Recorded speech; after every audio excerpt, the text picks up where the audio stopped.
মহিলাদের সামনে একরকম আর পুরুষদের সামনে আর এক রকম। কেমন চরিত্রের মানুষ শাহরুখ খান। ফাঁস হলো কিং খানের অভ্যাস।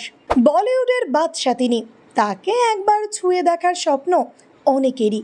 তবে হ্যাঁ, নিজের জন্মদিনে মান্নাতের ছাদে দাঁড়িয়ে একবার হলেও ভক্তদের উদ্দেশ্যে হাত নাড়তে দেখা যায় তাকে।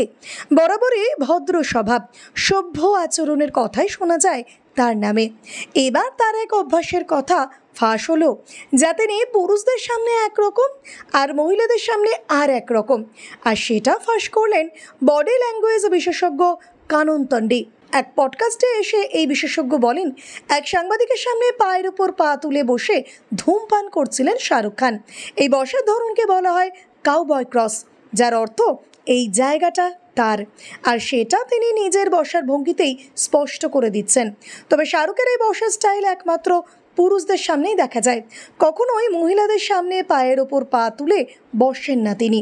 কারণ তিনি জানেন মহিলাদের কতটা সম্মান করতে হয়, আর তাই মহিলাদের সামনে শাহরুখকে মাটিতে পা নামিয়ে বসতেই দেখা যায়। আবার কিং খান এটাও জানেন যে বয়োজ্যেষ্ঠ শ্রদ্ধেয় মানুষদের সামনে কিভাবে বসতে হয়, আর সেই কারণে বিগ বির সামনে মাটিতে পা নামিয়ে বসেছিলেন শাহরুখ খান। ভিডিওটি ভালো লেগে থাকলে অবশ্যই লাইক, শেয়ার, সাবস্ক্রাইব করবেন আর কমেন্টে অবশ্যই জানাবেন আপনি কোথা থেকে দেখছেন।